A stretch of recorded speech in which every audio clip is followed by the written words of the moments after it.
నమస్తే వైద్యం ఆరోగ్యం కార్యక్రమానికి స్వాగతం. మరి వాటి మన ఎపిసోడ్లో డయాబెటీస్ సమస్యలకు హోమియోపతిలో చికిత్సా విధానాలు తెలియజేసేందుకు మనతో ఉన్నారు హోమియో కేర్ ఇంటర్నేషనల్ నుంచి డాక్టర్ శ్రీ విద్యా గారు. మరి వారిని అడిగి అనేక వివరాలు తెలుసుకుందాం. నమస్తే అండి, వెల్కమ్ టు అవర్ స్టూడియో. నమస్తే డాక్టర్ గారు, డయాబెటీస్ అనే సమస్య చాలా సర్వసాధారణంగా మారింది. మరి ఇది ఎందువల్ల వస్తుందో ఒకసారి చెప్తారండి. ఇంకా డయాబెటీస్ అనేది మెటబాలిక్ డిజార్డర్. సో మెయిన్గా ఈ ఎనీ మెటబాలిక్ డిజార్డర్ రావడానికి మెయిన్ రీజన్ ఏంటంటే మన జీవన శైలి విధానంగా చెప్పుకోవచ్చు. Mainly food habits. మనం తీసుకున్న డైట్లో మేజర్ సోర్స్ వచ్చేసి కార్బోహైడ్రేట్స్.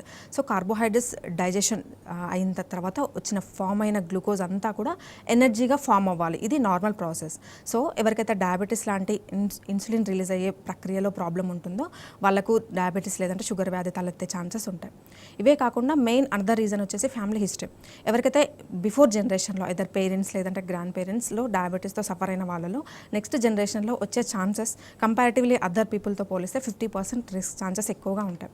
ఇవే కాకుండా మన dietary habits at the same time మనం ఫిజికల్ యాక్టివిటీ కంప్లీట్గా లేనప్పుడు ల్యాక్ ఆఫ్ ఫిజికల్ ఎక్సర్సైజెస్ అంటాం. అంటే ఒబేసిటీ బారిన పడిన వాళ్ళలో కూడా ఇలాంటి metabolic disorder not only diabetes hypothyroid లాంటి కాంప్లికేషన్స్ కూడా వచ్చే ఛాన్సెస్ ఉంటాయి.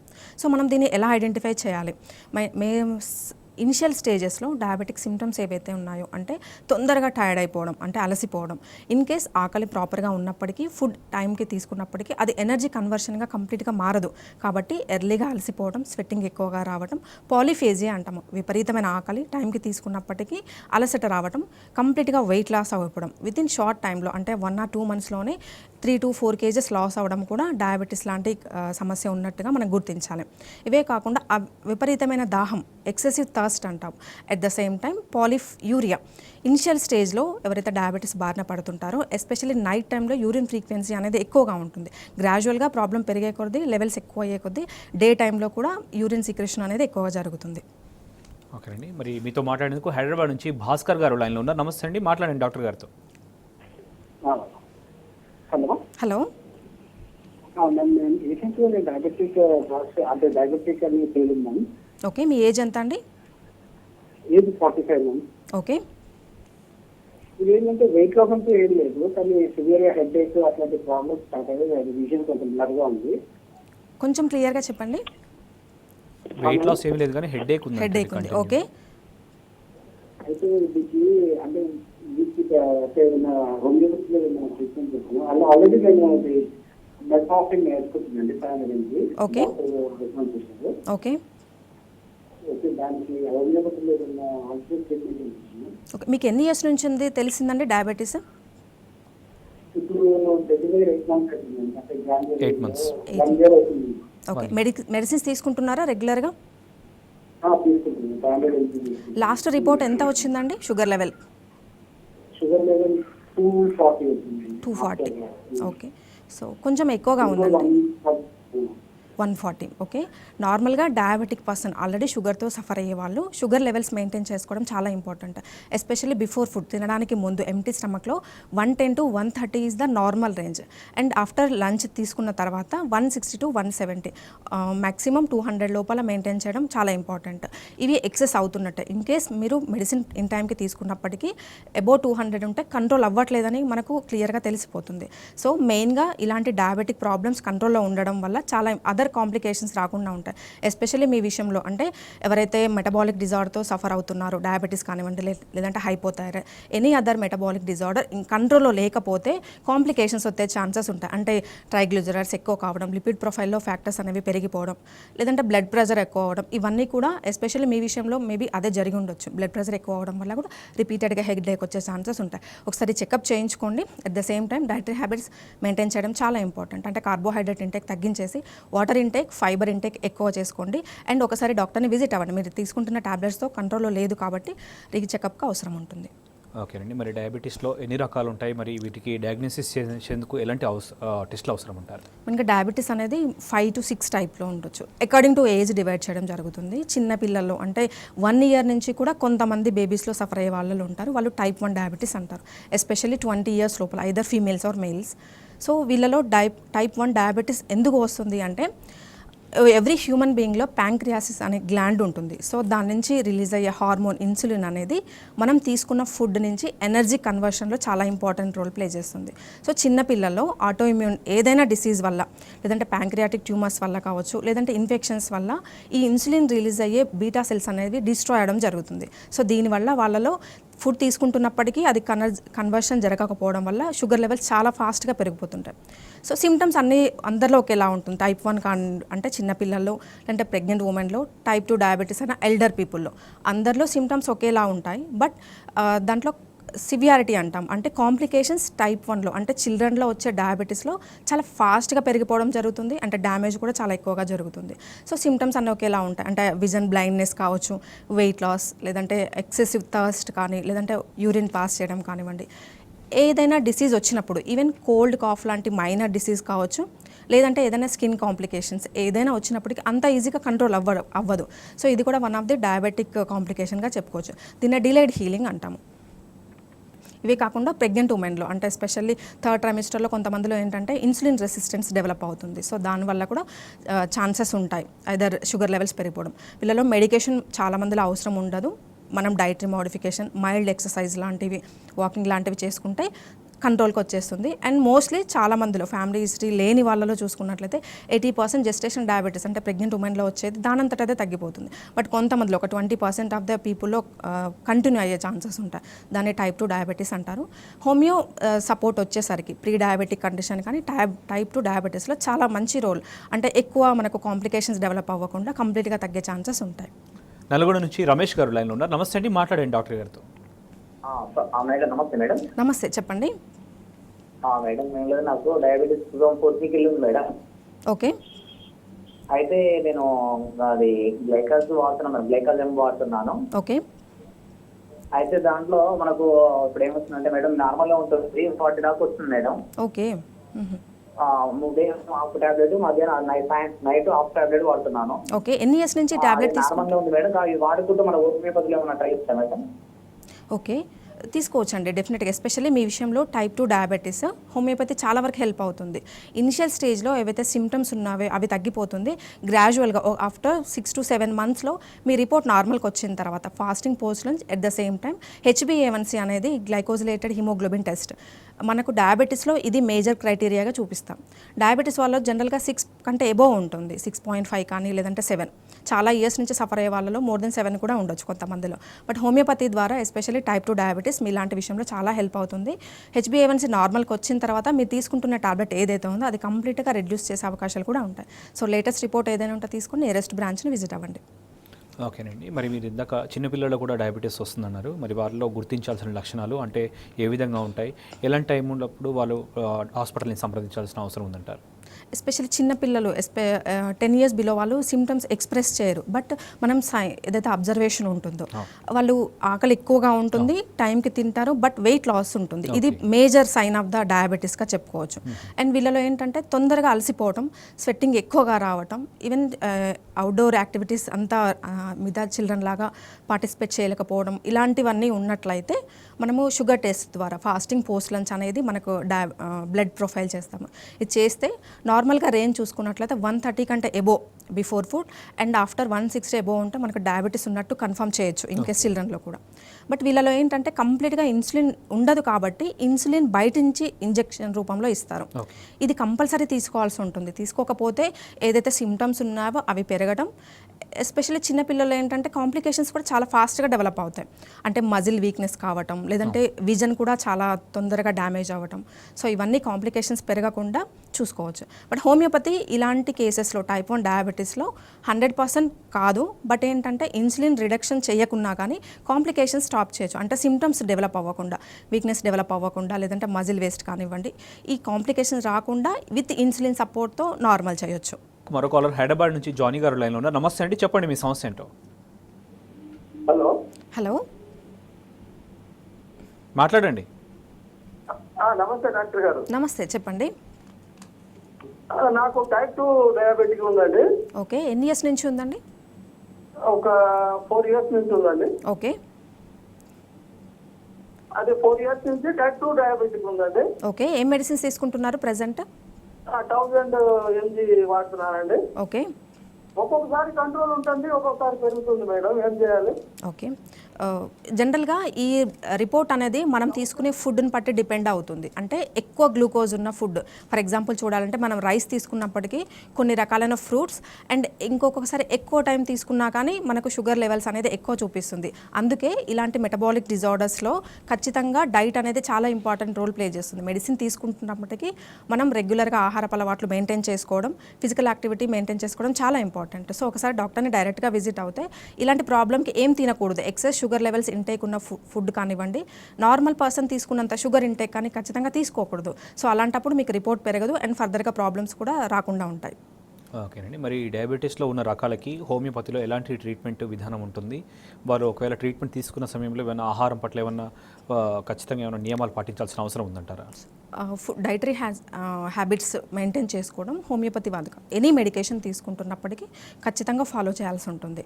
సో హోమియో వల్ల ఎలాంటి టైప్ డయాబెటీస్ వాళ్ళకు హెల్ప్ అవుతుందంటే ఎస్పెషల్లీ ప్రీ డయాబెటిక్ అంటారు. అంటే ఎవరికైతే వచ్చే ఛాన్సెస్ ఎక్కువగా ఉంటుందో ఫ్యామిలీ హిస్టరీ ద్వారా ఉన్న వాళ్ళప్పటికీ అండ్ ఎక్సెస్ వెయిట్ ఒబేస్ ఉన్న వాళ్ళలో అండ్ ఫిజికల్ యాక్టివిటీ లేని వాళ్ళలో మనకు డయాబెటీస్ వచ్చే ఛాన్సెస్ ఎక్కువగా ఉంటాయి. సో అలాంటి వాళ్ళు వితౌట్ ట్రీట్మెంట్ కూడా 12 వీక్స్ అంటే నియర్లీ 3 to 4 months వరకు అబ్జర్వ్ చేసుకోవచ్చు. Dietary modification at the same time every month sugar levels check చేసుకున్నట్లయితే మనకు ఒక ఐడియా ప్రకారం లెవెల్స్ ఎక్సెస్ అవ్వకుండా ఉంటాయి. హోమియోపతి రోల్ ఎక్కువగా ఇలాంటి ప్రీ డయాబెటిక్ కండిషన్లో వాళ్ళకు చాలా హెల్ప్ అవుతుంది. ఎందుకంటే లేటర్ టైంలో మనకు డయాబెటీస్ రాకుండా కంప్లీట్గా 100% వీళ్ళని స్టాప్ చేయొచ్చు. అండ్ టైప్ 2 డయాబెటీస్ వాళ్ళలో కూడా చాలా వరకు హెల్ప్ అవుతుంది. ఎస్పెషల్లీ టైప్ 1 డయాబెటీస్లో మాత్రమే ఇన్సులిన్ రెడ్యూస్ చేయడం అందరిలో కుదరకపోవచ్చు, according to the severity of the patient యొక్క కంప్లైంట్ చెప్పొచ్చు. బట్ వాళ్ళలో ఏంటంటే కాంప్లికేషన్స్ డెవలప్ అవ్వకుండా అలాంగ్ విత్ ఇన్సులిన్ సపోర్ట్తో మాత్రమే బయటపడే ఛాన్సెస్ ఉంటాయి. ఓకేనండి. మరి డయాబెటీస్ వల్ల ఎదురయ్యే ఇతర ఆరోగ్య సమస్యలు ఏంటో ఒకసారి చెప్తారా? సో మెయిన్గా డయాబెటీస్ వల్ల ఎస్పెషల్లీ టైప్ 2 డయాబెటీస్ వాళ్ళలో డయాబెటీస్ కంట్రోల్ అవ్వకపోతే ఏదైనా ప్రాబ్లం వచ్చినట్లయితే అయితే ఎస్పెషల్లీ స్కిన్ కంప్లైంట్స్ అంత ఈజీగా హీలింగ్ అనేది ప్రాసెస్ నార్మల్ పర్సన్లో ఉన్నంత ఈజీగా అవ్వదు. సో చాలా ఈవెన్ యాంటీబయాటిక్స్ వాడినప్పటికీ లేదంటే అదర్ మెడికేషన్ ఏం తీసుకున్నప్పటికీ ఇయర్స్ టుగెదర్ ఇలా స్కిన్ ప్రాబ్లం అనేది ఎక్కువ రోజులు ఉంటుంది. ఎట్ ద సేమ్ టైం ఎక్కువగా కాంప్లికేషన్స్ కూడా వచ్చే ఛాన్సెస్ ఉంటాయి. లైక్ ఎక్కువగా ఏంటంటే న్యూరోపతి అంటాము. అంటే ఎస్పెషల్లీ పాదాలలో కానీ చేతులలో కాళ్ళలో ఉండే నర్వ్స్ అనేవి మనకు సెన్సిటివ్ కోల్పోతుంది. అంటే స్పర్శ తెలియదు, తిమ్మిళ్ళు రావడం, ముద్దుబారినట్టు ఉండటం, ఇవన్నీ కూడా డయాబెటీ యొక్క నర్వ్ కాంప్లికేషన్స్, న్యూరోపతి అంటారు.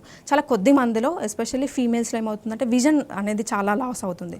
ఎస్పెషల్లీ షుగర్ లెవెల్స్ ఎప్పుడైతే 350 and 400 అబోవ్ ఉంటుందో విజన్ తగ్గిపోవడం కానివ్వండి, ఇలాంటి కాంప్లికేషన్స్ అన్నీ ఉంటాయి. ఓకే. మరి డయాబెటీస్ రాకుండా ఉండాలంటే ఎలాంటి జాగ్రత్తలు తీసుకుంటే బాగుంటుంది? వ్యాయామం ఎంతవరకు వారికి హెల్ప్ఫుల్గా ఉంటుంది చెప్తారు?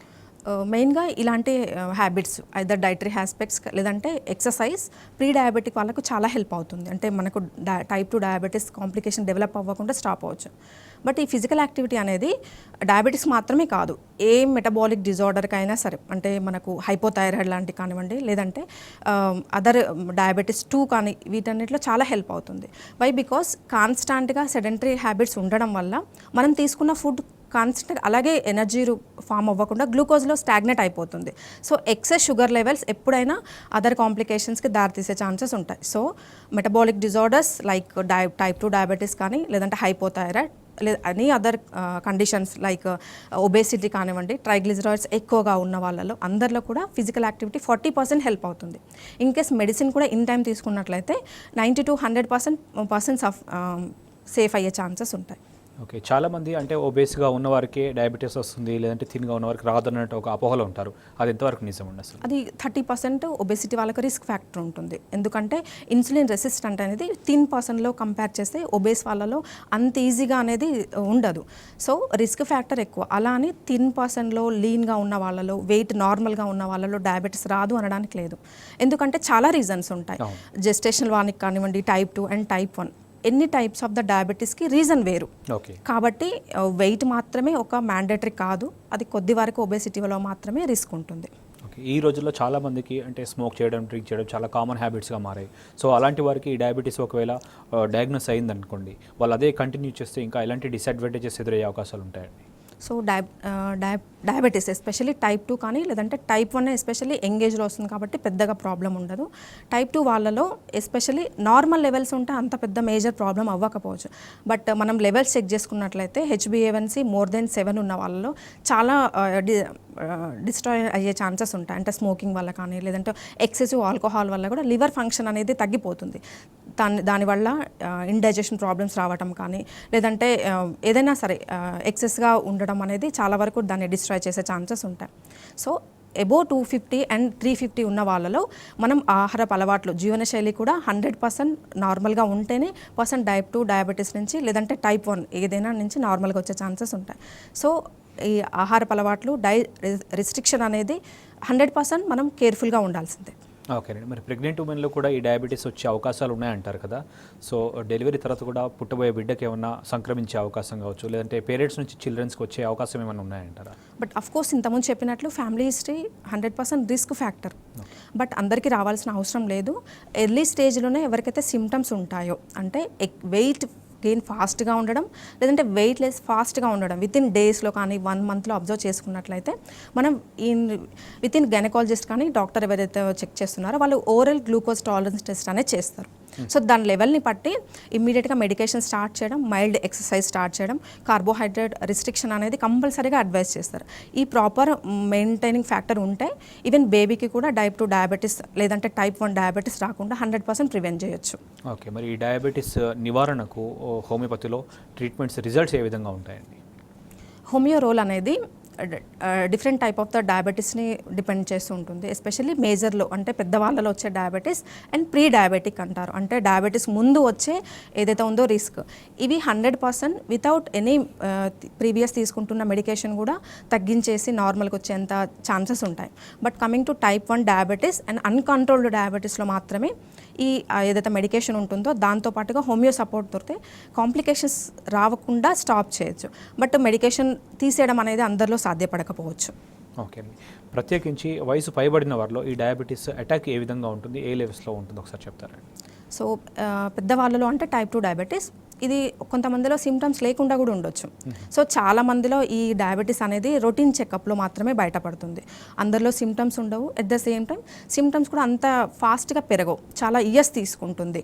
అంటే ఫాస్టింగ్ లెవెల్స్ కానీ లేదంటే HbA1c ఏదైనా రావటం, సిమ్టమ్స్ డెవలప్ అవ్వటం మాత్రం ఈ ఎస్పెషల్లీ టైప్ 2 వాళ్ళలో చాలా స్లోగా ఉంటుంది. కాబట్టి ఫ్యామిలీ హిస్టరీ ఉన్న వాళ్ళు ఎవ్రీ 6 months లేదంటే అట్లీస్ట్ ఇయర్లీ వన్స్ ఒకటి మనకు చెకప్ చేసుకోవాల్సిన అవసరం ఉంటుంది. సో దాని ద్వారా ఐడెంటిఫికేషన్ అండ్ ఫర్దర్గా ప్రాబ్లం పెరగకుండా కూడా హెల్ప్ చేయొచ్చు. ఓకే, మరి ఈ డయాబెటీస్ని ఇగ్నోర్ చేస్తే ఎలాంటి డిసడ్వాంటేజెస్ వచ్చే అవకాశం ఉంది, ఇంకా ఎలాంటి హెల్త్ ప్రాబ్లమ్స్ వచ్చే అవకాశం ఉందంటారు? ఈ డయాబెటిక్ కాంప్లికేషన్స్ ఎస్పెషల్లీ చిన్నపిల్లల్లోనే ఎక్కువగా ఉంటుంది. అంటే టైప్ 1 డయాబెటీస్ ఎవరికైతే 1 year నుంచి 20 years వాళ్ళలో ఎఫెక్ట్ అవుతుందో కాంప్లికేషన్స్ కానీ డయాబెటీస్ వల్ల వచ్చే డ్యామేజ్ కానీ చాలా ఎక్కువగా ఉంటుంది.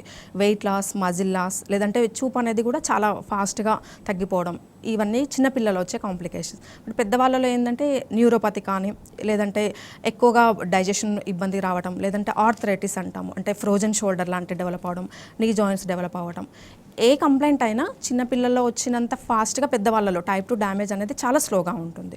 సో దీనికి మెయిన్ రీజన్ ఏం చేస్తారు అంటే అకార్డింగ్ టు లెవెల్స్ ఇనిషియల్గా ఎవరికి మెడికేషన్ అడ్వైస్ చేయకుండా డైటరీ ఆస్పెక్ట్స్ మెయింటైన్ చేయడం, at the same time physical activity కూడా అడ్వైస్ చేయడం జరుగుతుంది. ఇన్ కేస్ వీటితో మాత్రం బ్యాలెన్స్ రాకుండా ఉంటే నెక్స్ట్ స్టెప్ మెడికేషన్ కూడా అడ్వైస్ చేయడం జరుగుతుంది. ఓకే, మరి డయాబెటీస్ పేషెంట్స్ కోసం ఇప్పుడు అంటే షుగర్లెస్ పదార్థాలు అందుబాటులో ఉన్నాయి.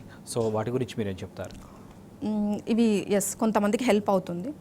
ప్రీవియస్గా ఎక్సెస్ షుగర్ ఇంటేక్ అలవాటు ఉన్న వాళ్ళు నెక్స్ట్ స్టాప్ చేయడం అనేది అంత ఈజీగా అలవాటు పడని వాళ్ళ కోసం సజెస్ట్ చేయడం జరుగుతుంది. ఇది కూడా అందరిలో ఒకలా ఉండదు. రెస్పాన్స్ అనేది పర్సన్ టు పర్సన్ డిఫరెంట్గా ఉంటుంది. సో అబ్జర్వేషన్ ప్రకారం వెళ్ళడం అండ్ ఎస్పెషల్లీ ఈ డైటరీ ఆస్పెక్ట్స్ అనేవి హోమియో సపోర్ట్ ఉన్న వాళ్ళలో అంత స్ట్రిక్ట్గా ఫాలో అవ్వాల్సిన అవసరం లేదు. కంపారిటివ్లీ అదర్ పర్సన్తో కంపేర్ చేస్తే హోమియో సపోర్ట్ ఉన్న వాళ్ళు మైల్డ్గా స్వీట్ అడ్వైస్ చేయడం కూడా జరుగుతుంది. వాళ్ళ షుగర్ లెవెల్స్ కనుక నార్మల్గా ఉండి ఏ కాంప్లికేషన్స్ లేకుండా ఉంటే ఈ డైట్ రిస్ట్రిక్షన్ అనేది కంపారిటివ్లీ అదర్ పీపుల్ హోమియో వాళ్ళలో కొంచెం నార్మల్గా మోడరేట్గా ఉంటుంది. ఓకే, చాలా మందిలో ఒక అపోహ ఉంటుంది, అంటే హోమియోపతి వాడితే ఇంకా వేరే ఇతర టాబ్లెట్స్ వాడొద్దు అనే నిబంధన ఉంటుందా అని చెప్పేసి. అలాంటి వారికి మీరు ఇచ్చే క్లారిటీ ఏంటి? మెయిన్గా హోమియో అలాంగ్ విత్ సపోర్ట్ అనే చెప్పొచ్చు. ఇనిషియల్ స్టేజ్లో చాలా తక్కువ మంది అప్రోచ్ అవుతారు. ఒక 20 to 30% పీపుల్ డయాబెటిక్ అటాక్ అయిన వెంటనే రావడం జరుగుతుంది. అండ్ కొంతమంది ప్రీ డయాబెటిక్, వీళ్ళలో మాత్రం మీరు చెప్పినట్టు ఎటువంటి అదర్ మెడికేషన్స్ సపోర్ట్ లేకుండానే నార్మల్గా వచ్చే ఛాన్సెస్ ఉంటాయి. బట్ ఎవరైతే ఆల్రెడీ షుగర్తో లాంగ్ రన్ నుంచి సఫర్ అవుతున్నారో, more than 3 years 5 years and కొంతమంది 10 to 15 years వాళ్ళలో కూడా ఉంటుంది. So long duration of the diabetic history ఉన్న వాళ్ళలో కంపల్సరీగా అదర్ మెడికేషన్ సపోర్ట్ ఉండాలి. హోమియోపతి వీళ్ళకి ఎలా సపోర్ట్ చేస్తుంది అంటే కాంప్లికేషన్స్ రాకుండా, వీక్నెస్ కానీ లేదంటే other complications, other side effect of the diabetes రాకుండా హెల్ప్ అవుతుంది. ఇంతకుముందు చెప్పినట్టు టైప్ 1 డయాబెటీస్లో కూడా ఖచ్చితంగా ఇన్సులిన్ సపోర్ట్ ఉండాలి. ఓకే, మరి ఈ హోమియోపతి ఒకసారి వాడితే లైఫ్ లాంగ్ వాడాల్సిన అవసరం ఉందంటారా? లేదంటే ఎగ్జాంపుల్ డయాబెటీస్ సమస్యగా తీసుకుంటే అది తగ్గిన తర్వాత లేదంటే న్యూట్రల్ లెవెల్స్కి వచ్చిన తర్వాత కొంతమంది నిలిపివేస్తూ ఉంటారు. అలాంటి వారిలో మళ్ళీ రీకర్ అయ్యే ఛాన్సెస్ ఏమైనా ఉంటాయంటారు? సో మెయిన్గా ఈ ట్రీట్మెంట్ అనేది లైఫ్ టైం అని ఎవరికి చెప్పారు. బట్ వన్స్ నార్మల్కి రావటం అనేది ఇంపార్టెంట్. ఈ నార్మల్కి రావటం అనేది సివియారిటీ ఆఫ్ ద పేషెంట్ అందరిలో ఒకలా ఉండకపోవచ్చు. Mild stage of the diabetes and moderate and సివియర్లో ఉన్న వాళ్ళ నార్మల్కి రావడం టైం పడుతుంది. కాబట్టి వన్స్ నార్మల్కి వచ్చిన తర్వాత కూడా మెటబాలిక్ డిజార్డర్ కాబట్టి, అంటే మన ఫుడ్ హ్యాబిట్స్తో రిలేట్ అయింది కాబట్టి డైట్ రిస్ట్రిక్షన్ అనేది లైఫ్ టైం పాటించాలి. ఈ ట్రీట్మెంట్ అనేది వన్స్ నార్మల్కి వచ్చిన తర్వాత మోస్ట్లీ మళ్ళీ రిపీట్ అవ్వకుండా ఉంటుంది. వన్స్ ఎవరైతే కాన్స్టిట్యూషనల్ ట్రీట్మెంట్తో అబ్జర్వేషన్లో కొంత పీరియడ్ ఉన్నట్లయితే వాళ్ళకి మళ్ళీ రిపీట్ అయ్యే ఛాన్సెస్ కూడా చాలా తక్కువ. ఓకే, హైదరాబాద్ నుంచి శ్రీనివాస్ గారు లైన్లో ఉన్నారు. నమస్తే అండి, మాట్లాడండి డాక్టర్ గారితో. నమస్కారం మేడం. నమస్తే, చెప్పండి. మా బాబు వయసు 5 సంవత్సరాలు మేడం. ఓకే. అయితే 1 year లాస్ట్ జనవరిలో ఇట్లా బ్రీతింగ్ ప్రాబ్లం అంటే నైట్ గురక వస్తుంది. ఓకే. బ్రీతింగ్ కొంచెం ప్రాబ్లం ఉందని హాస్పిటల్ తీసుకెళ్తే ఎడినైడ్ ప్రాబ్లం ఉందని చెప్పారు. ఏం ప్రాబ్లం అండి? ఎడినాయిడ్స్. అచ్చా, ఓకే ఓకే.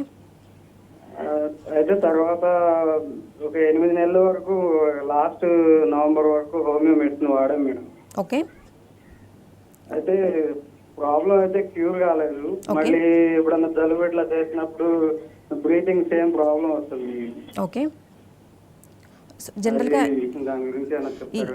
ఎడినాయిడ్స్ అనేది శ్వాస వ్యవస్థకు సంబంధించిన ప్రాబ్లంగా చెప్పుకోవచ్చు. ఎస్పెషల్లీ చిల్డ్రన్లో 5 years నుంచి 14 years ఉండే బేబీస్, మేల్స్ కానీ ఫీమేల్స్ కానీ, ఎస్పెషల్లీ వింటర్ సీజన్లో బికాస్ ఆఫ్ ద టెంపరేచర్ తక్కువగా ఉండడం వల్ల నోస్లో ఉండే మ్యూకస్ అనేది ఉబ్బి వాచిపోవడం జరుగుతుంది. వీటిని ఎడినాయిడ్స్ అంటారు. సో రిపీటెడ్గా ఉండడం వల్ల, కోల్డ్ ఎక్కువగా ఉండడం, నార్మల్ బేబీస్కి తగ్గినంత ఈజీగా వీళ్ళలో తగ్గదు. అండ్ ఎస్పెషల్లీ టెంపరేచర్ తక్కువ ఉన్నప్పుడు డిసెంబర్ జనవరి మంత్లో డిఫికల్టీగా మీరు చెప్పినట్టుగా శ్వాస కూడా అంత ఈజీగా తగ్గదు. సో మెడికేషన్ ప్రాపర్గా, ఎస్పెషల్లీ వింటర్లో ఎక్కువైతే కంప్లైంట్స్ ఎక్కువగా ఉంటాయో ఆ టైంలో యూజ్ చేయండి. అండ్ ఒకసారి ఎక్స్రే రిపోర్ట్స్ కానీ ప్రీవియస్ రిపోర్ట్స్ ఏవైనా ఉంటే తీసుకొని నియరెస్ట్ బ్రాంచ్కి విజిట్ అవ్వండి. కాన్స్టిట్యూషనల్ ట్రీట్మెంట్ తీసుకుంటే మోస్ట్లీ 6 to 8 monthsలో కంప్లీట్గా ఎడినాయిడ్స్ తగ్గిపోతాయి. కొంతమందిలో అయితే up to 80% of the babies surgery కూడా అవసరం లేనట్టుగా కంప్లీట్గా తగ్గిపోతుంది.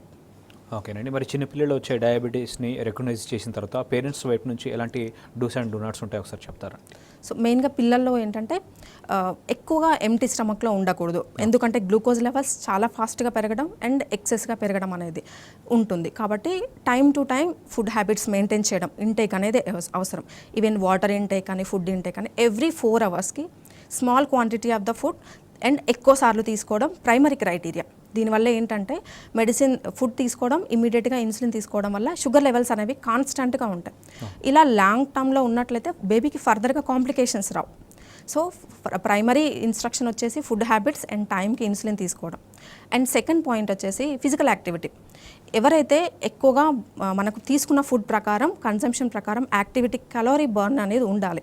అప్పుడు మాత్రమే డ్యామేజ్ జరగదు. At the same time even ఎక్కువ తీసుకుంటున్నప్పటికీ ఒక్కొక్కసారి ఇన్సులిన్ మిస్ అయినా కానీ complications Rao. So first criteria is the food in టైంకి ఇంటేక్ తీసుకోవడం, second medication, and third one is the physical activity. ఇవన్నీ ప్రాపర్గా ఉన్నట్లయితే కొంతమందిలో ఈవెన్ ఇన్సులిన్ కూడా పెరగదు, రెడ్యూస్ చేసే ఛాన్సెస్ ఉంటాయి. ఖమ్మం నుంచి రాంబాబు గారు లైన్లో ఉన్నారు. నమస్తే అండి, మాట్లాడండి. హలో హలో హలో హలో చెప్పండి. హలో నమస్తే అండి. నమస్తే. హలో వినిపిస్తుంది రాంబాబు గారు, చెప్పండి. నమస్తే మేడం గారు. నాకు షుగర్ బీపీ వచ్చి 13 సంవత్సరాలు అండి. ఓకే. మేడం గారు 13 సంవత్సరాలు అండి. షుగర్ బీపీ వచ్చి మందులు వాడుతున్నాను. ఓకే. అయితే క్రియాటినిన్ అనేది 1.5 మొదటి నుంచి అంటే షుగర్ మీకు వచ్చిన దగ్గర నుంచి 1.5 ఉందండి. ఈ మధ్య 1.6, 7 చూపిస్తుందండి. ముందే ఉన్న కిడ్నీ ఏమైనా ఎఫెక్ట్ అయ్యే అవకాశం ఉందా మేడం? ఓకే, మీకు కిడ్నీ డ్యామేజ్ కాకుండా ఉండాలంటే ఏం చేయాల్సి వస్తుంది మేడం?